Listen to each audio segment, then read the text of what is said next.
Hola, buenos días, ¿cómo estamos? Espero que estéis bien ahí en vuestra casa. Nosotros estamos aquí intentando hacer el culto dominical y estaba el otro día estaba meditando en un pasaje y no debemos de olvidar que Dios tiene un plan en cada cosa, en cada historia. Ahora me dice Jorge otra noticia, pero vamos a ver cómo nos la tomamos, si bien o mal, que han decretado 15 días más de alarma. Vamos a estar 15 días más encerrados en casa, pero bueno, esperemos que todo eso sea para bien y podamos vencer de esto. Pero yo estaba leyendo un pasaje en 1 Samuel, capítulo 11, versículo 1. Hoy no me toca predicar a mí, me va a tocar a Daniela. Yo solamente voy a compartiros esto y daros algunos anuncios. Dice que Saúl rescata la ciudad de Jabes. Dice, después subió Nahama Amonita y acampó contra Jabes de Galaad. Y todos los de Jabes dijeron a Naas, haz alianza con nosotros y te serviremos. Y Naas Amonita les respondió, con esta condición haré alianza con vosotros, que cada uno de vosotros saque el ojo derecho y ponga esta afrenta sobre todo Israel. Entonces los ancianos de Jabes le dijeron, danos unos días para que enviemos mensajeros por todo el territorio de Israel, y si no hay nadie que nos defienda, saldremos a ti. Llegando los mensajeros de Gaba a Saúl, dijeron estas palabras en oídos del pueblo, y todo el pueblo alzó su voz y lloró. Y aquí Saúl, que venía del campo tras los bueyes, y dijo Saúl, ¿qué tiene el pueblo que llora? Y le contaron las palabras de los hombres de Jabes. Al oír Saúl estas palabras, el Espíritu de Dios vino sobre él con poder, y él se encendió la ira en gran manera. Y tomando un par de bueyes, los cortó en trozos y los envió por todo el territorio de Israel por medio de mensajeros, diciendo, así se hará con los bueyes del que no saliera en pos de Saúl y en pos de Samuel, y cayó temor de Jehová sobre el pueblo, y salieron como un solo hombre.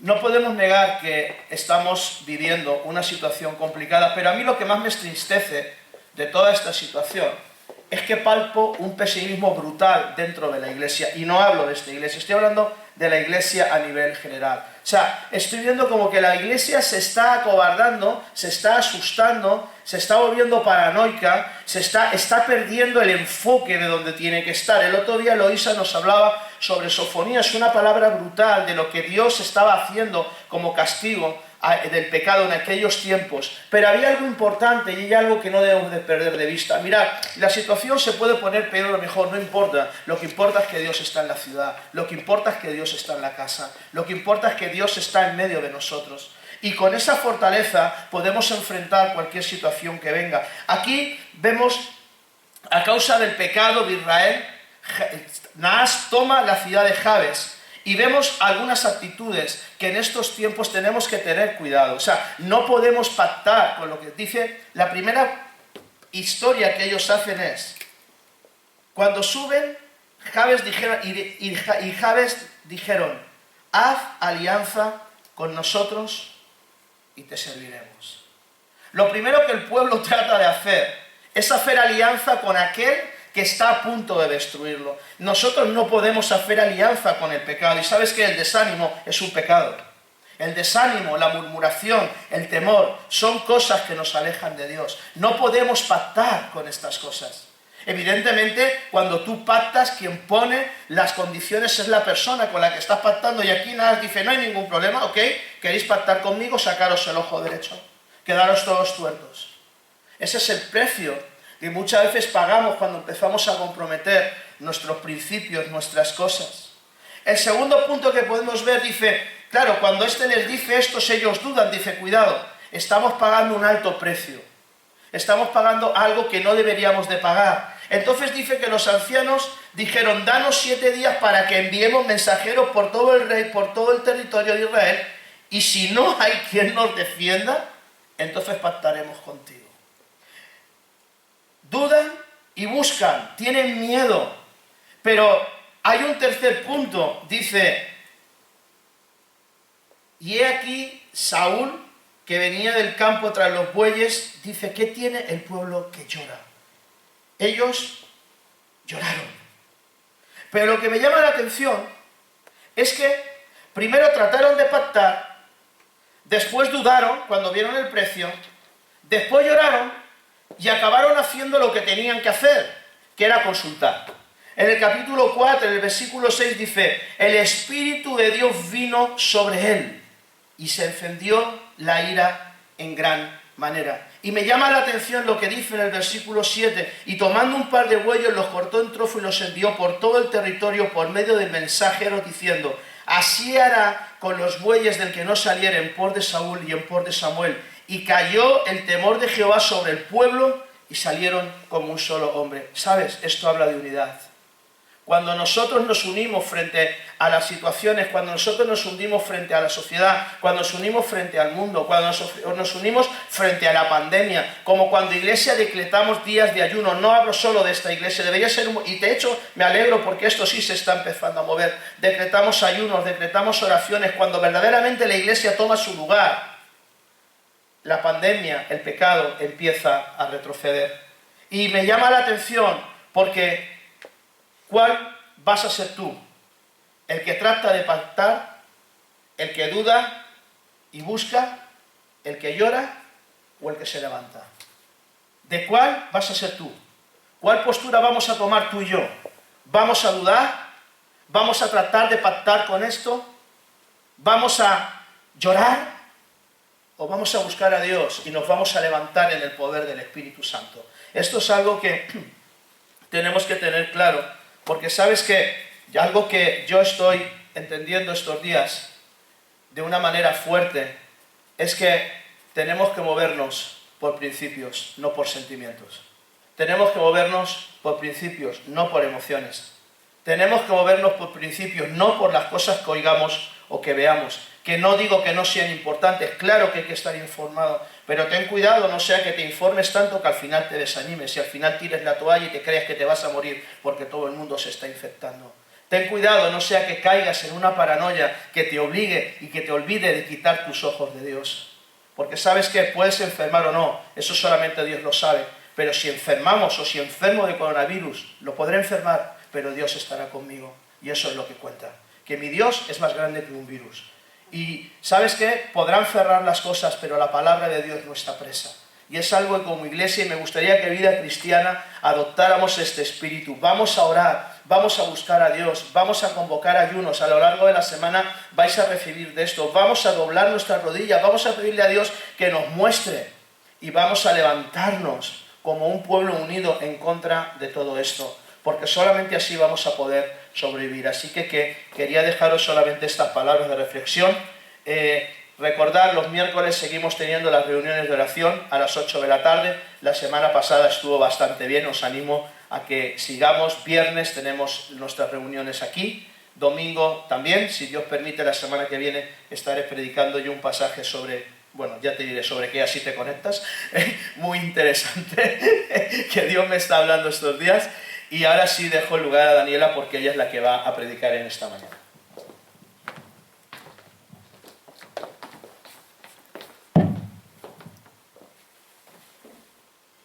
Bueno, iglesia, para tener un poquito de respiro con todo este tema coronavirus que puede llegar a ser bastante saturante, quiero hablarles hoy de un tema que el Señor colocó en mi corazón hace un par de meses.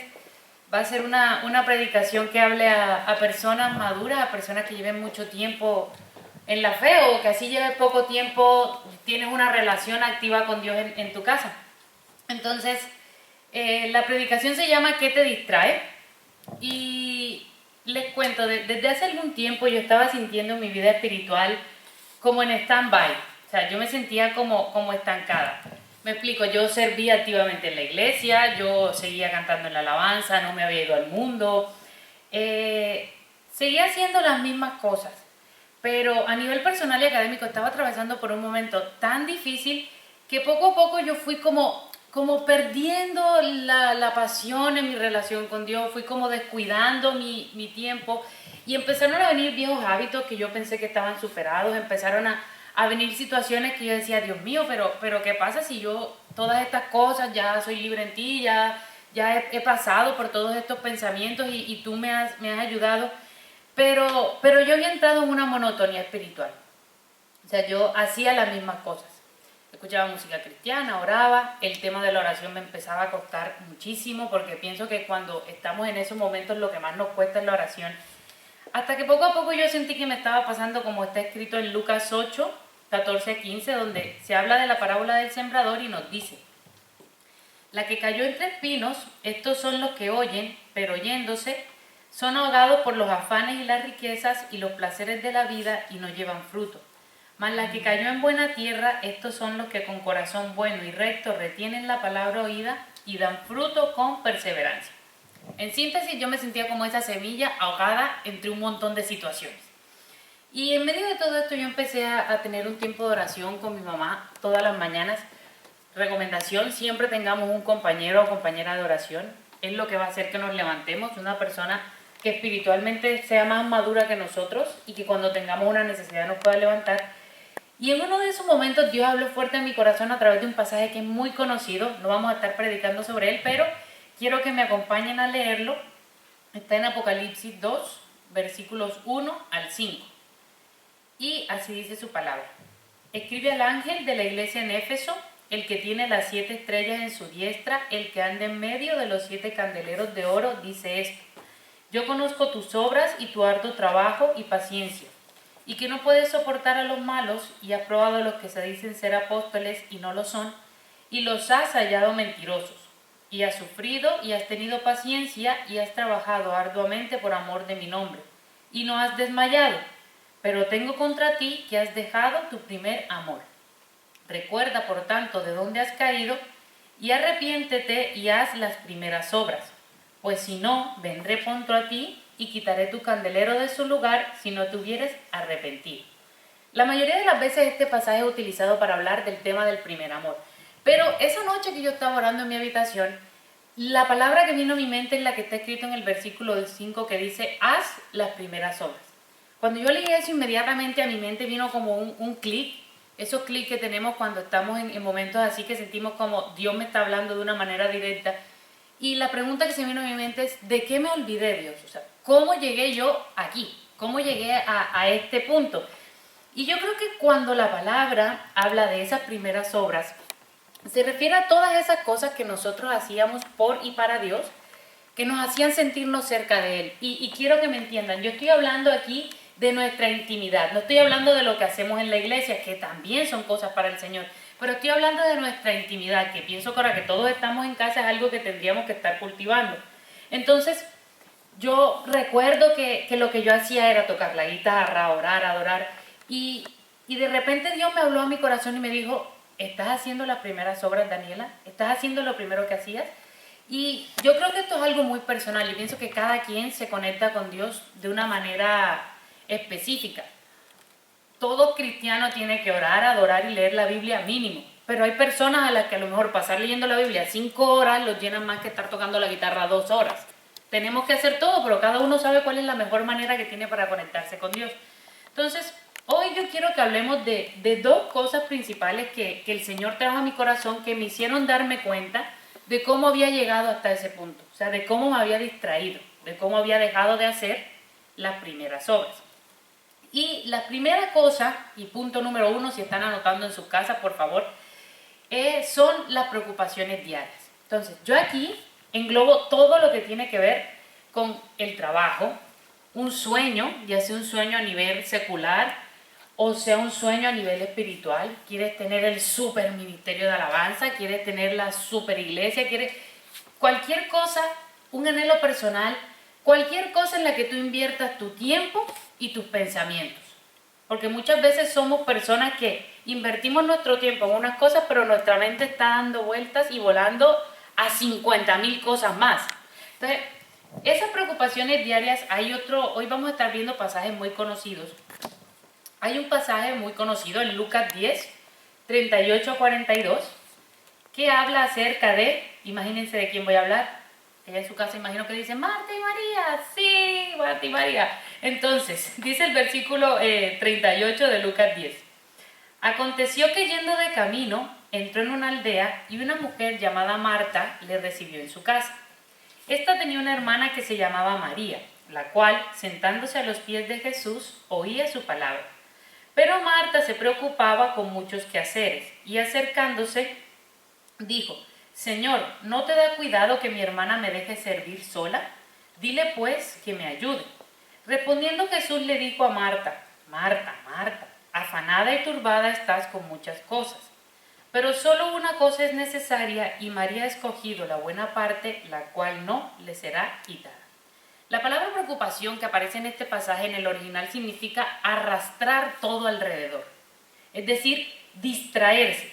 Quiere ello decir que Marta estaba arrastrando todos los quehaceres de la casa y por ende estaba descuidando la enseñanza de Jesús.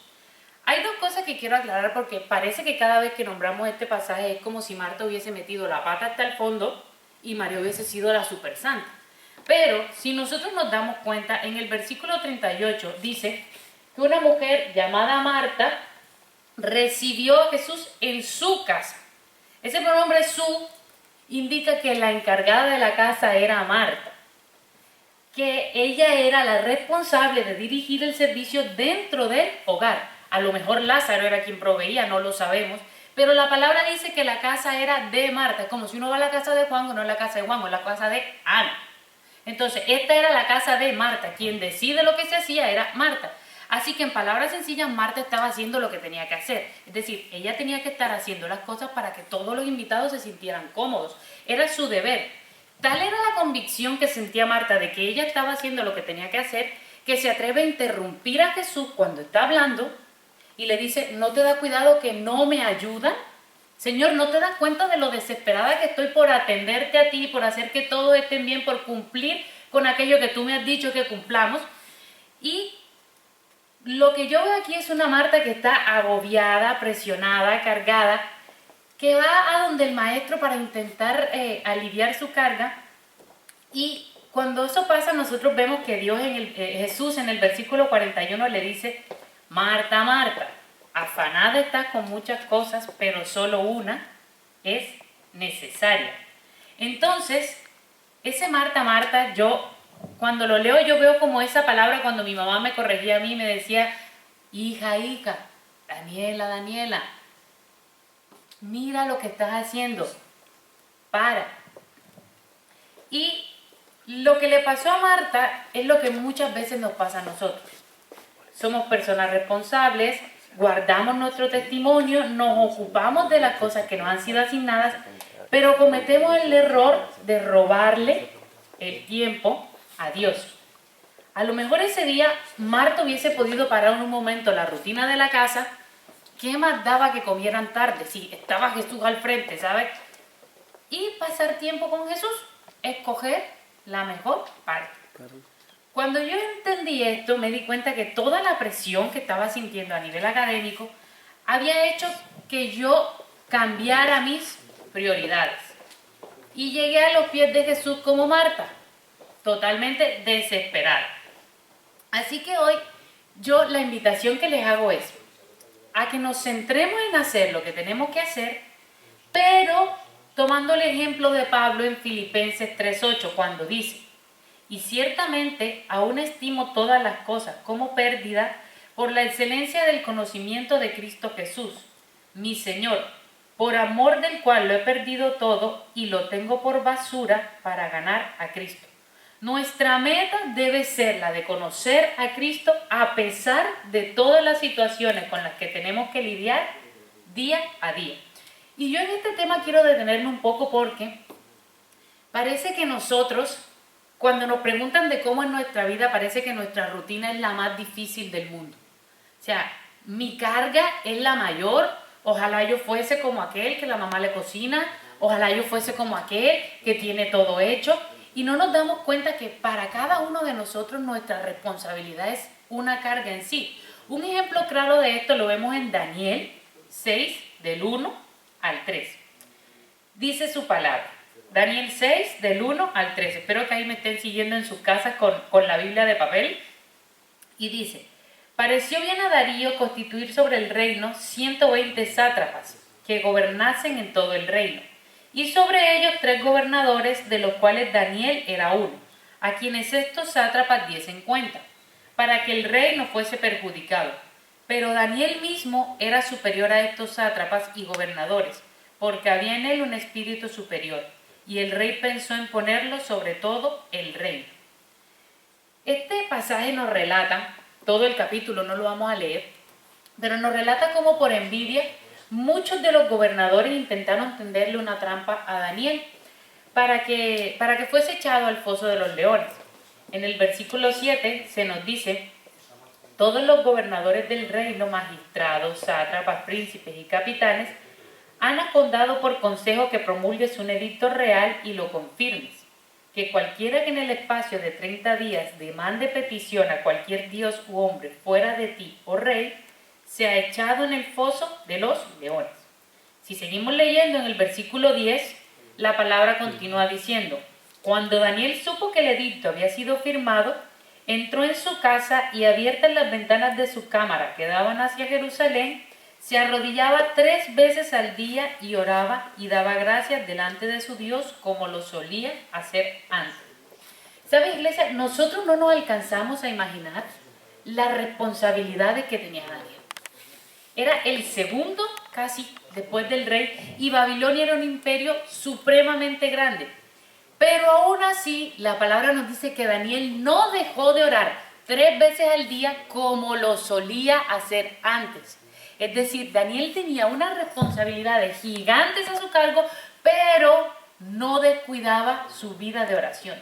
Y aún más mérito tiene Daniel, porque Daniel corría el riesgo de que lo despidieran y que lo mataran si se ponía a orar. Pero Daniel tenía claro cuáles eran sus prioridades.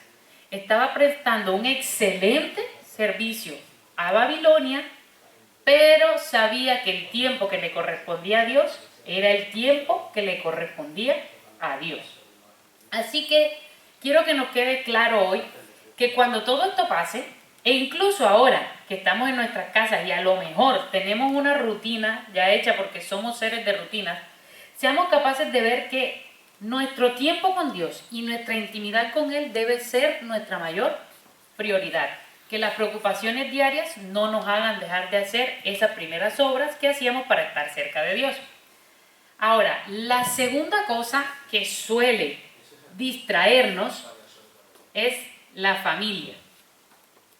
¿Por qué digo esto? Quiero que me entiendan. Después de Dios, nuestra mayor responsabilidad aquí en la tierra es nuestra familia. Pero muchas veces el anhelo de que un ser al que amamos conozca de Jesús, o un sueño que tenemos de que nuestros hijos, bueno, yo no tengo hijos, pero me pongo en el lugar de madre, de que los hijos lleguen más lejos de donde nosotros hayamos podido llegar, hace que nosotros cambiemos nuestro enfoque. O sea, la preocupación por un familiar o por una persona a la que amamos llega a ser tan fuerte que nosotros empezamos a dejar de buscar a Dios por estar más pendientes de cómo ayudar a ese familiar. Y para ilustrar esto, yo quiero que vayamos a un pasaje que es muy bonito también. Está en 1 de Samuel 1, versículos 9 al 13. Repito, 1 de Samuel 1, versículos 9 al 13. En este pasaje se nos cuenta que había un hombre llamado Elcana que tenía 2 mujeres. Una se llamaba Ana y la otra se llamaba Penina. Una era estéril y la otra tenía muchísimos hijos. Cada año esta familia subía a la ciudad de Silo para adorar y para ofrecer sacrificios a Dios, y cada año Ana tenía que sufrir el menosprecio de Penina porque sencillamente era estéril, porque no tenía hijos. Resulta que esto cargaba tanto a Ana que en el versículo 7 de ese mismo capítulo 1 de Samuel nos dice que Ana lloraba al punto que dejaba hasta de comer. Y vemos que uno de esos años, en los versículos 9 al 13, se nos señala algo que hizo Ana. Y quiero que lo leamos en sus casas, lo lean conmigo. Dice: y se levantó Ana después que hubo comido y bebido en Silo, y mientras el sacerdote Elí estaba sentado en una silla junto a un pilar del templo de Jehová, ella con amargura de alma oró a Jehová y lloró abundantemente. E hizo voto diciendo: Jehová de los ejércitos, si te dignares a mirar la aflicción de tu sierva, y te acordares de mí, y no te olvidares de tu sierva, sino que dieres a tu sierva un hijo varón, Yo lo dedicaré a Jehová todos los días de su vida y no pasará navaja sobre su cabeza. Mientras ella oraba largamente delante de Jehová, Elí estaba observando la boca de ella, pero Ana oraba en su corazón, y solamente se movían sus labios, y su voz no se oía, y Elí la tuvo por él. Cuando uno lee este pasaje denota gran tristeza, denota un dolor en el corazón de Ana, y yo quiero que ahora, ahí en sus casas donde están, el Espíritu Santo les traiga a su mente las veces que a lo mejor han podido orar de esta manera por alguna persona. Alguien a quien aman profundamente, por la que han derramado su alma delante de Dios, tal como lo hacía Ana. Personalmente yo he tenido y aún tengo momentos en los que oro así por personas a las que amo. Y es como si sintiera que mi corazón se quebranta solo por desear que esa persona conozca a Cristo, o que esa persona sea sana de una enfermedad, o que pase algo con esa persona a la que yo amo con locura. Y eso me recordaba, o sea, cada vez que lloro de esa forma, guardando las proporciones, yo jamás podré ser como Jesús, pero me recuerda cuando Jesús oró por nosotros en Lucas 23:34, cuando decía: Padre, perdónalos porque no saben lo que hacen. O en Mateo 23:37, cuando decía: Jerusalén, Jerusalén, que matas a los profetas y apedreas a los que son enviados. ¿Cuántas veces quise juntar a tus hijos como la gallina junta sus polluelos debajo de las alas y no quisiste?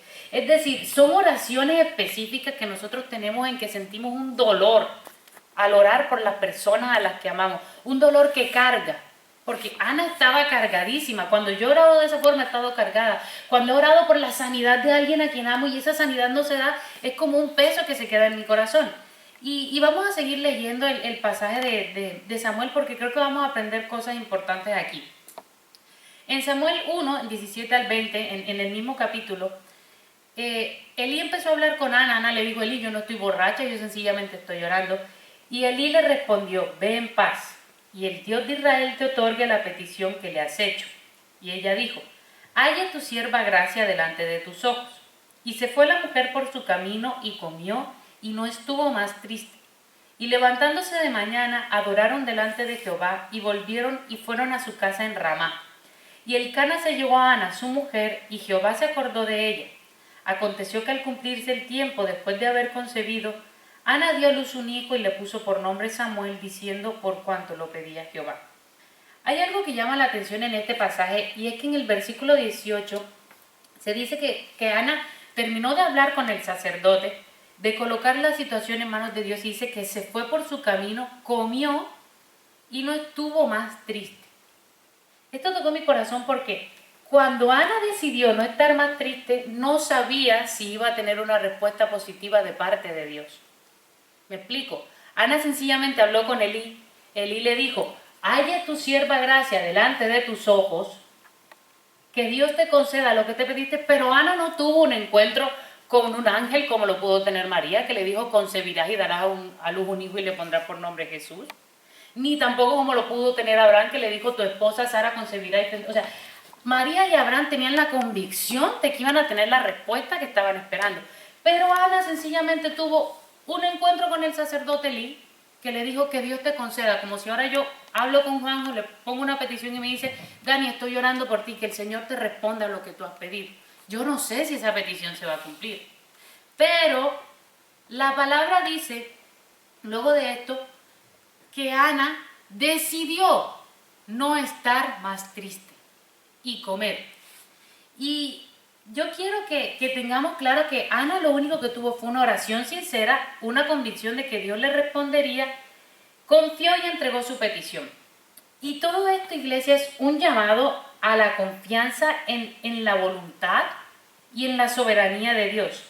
Yo sé que todos tenemos personas alrededor por las que daríamos lo que fuera para que llegaran a Cristo, o para que fueran sanas, o para que se afirmaran en los caminos de Cristo, porque a lo mejor son personas que conocen del Señor, que vienen a la iglesia, pero que nosotros en nuestro corazón sabemos que no tienen una intimidad con Dios, o que sabemos que Dios los está tratando y los está procesando y son cabezones y no se dejan procesar.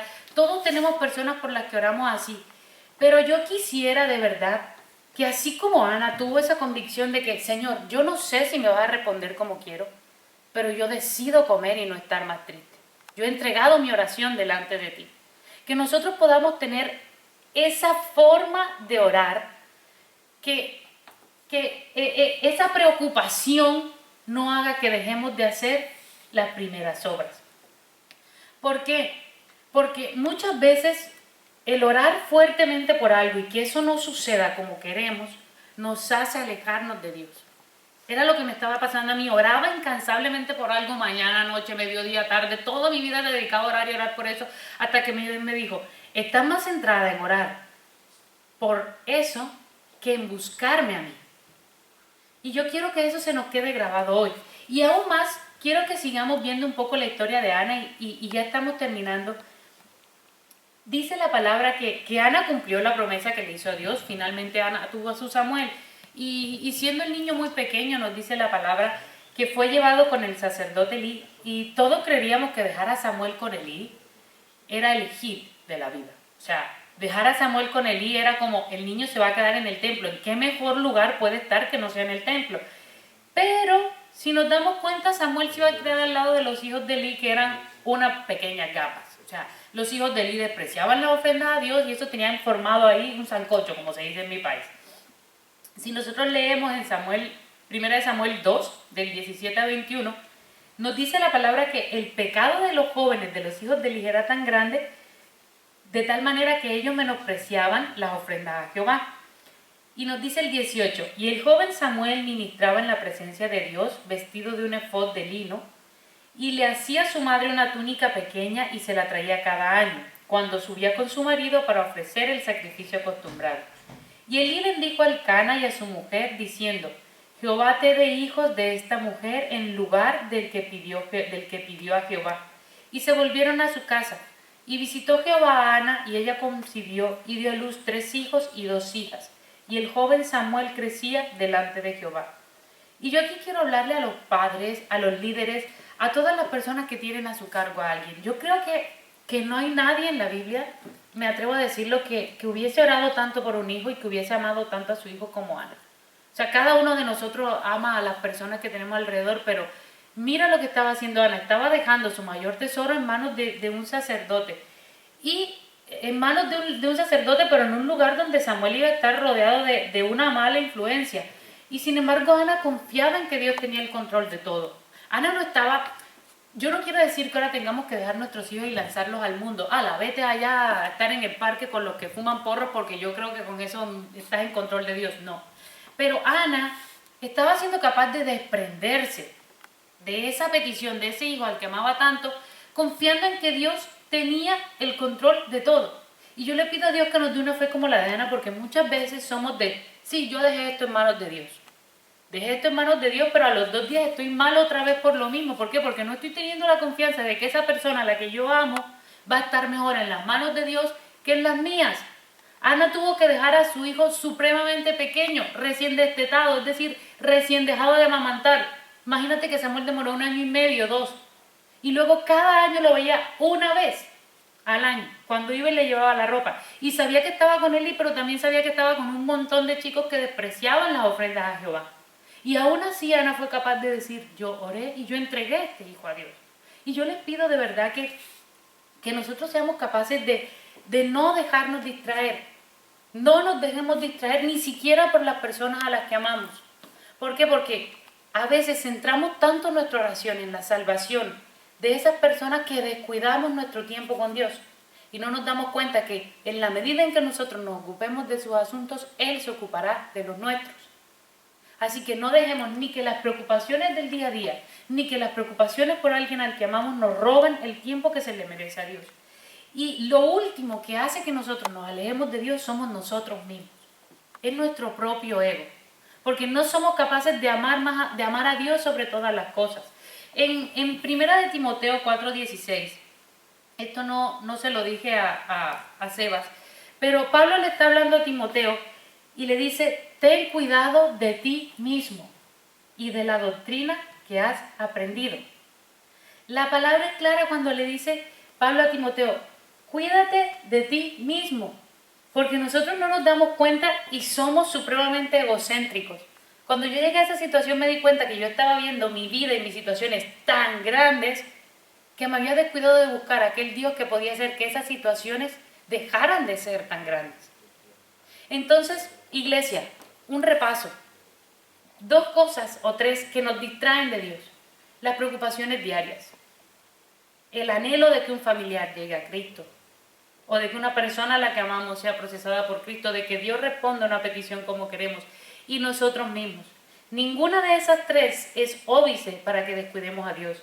Y aprovecho esta oportunidad para decir, yo he empezado a ver que muchos creyentes, y no lo digo a mal, sencillamente digo una percepción que yo tengo, con todo este tema del coronavirus han empezado a decir, es que ahora puedo tener más tiempo para encontrarme con Dios.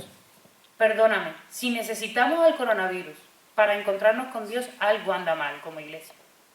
Porque en medio de nuestras preocupaciones y de nuestra rutina, tendríamos que tener tiempo, como hacía Daniel. Te aseguro que ninguno de nosotros tiene tanta carga como tenía Daniel. Y sacaba tiempo para orar.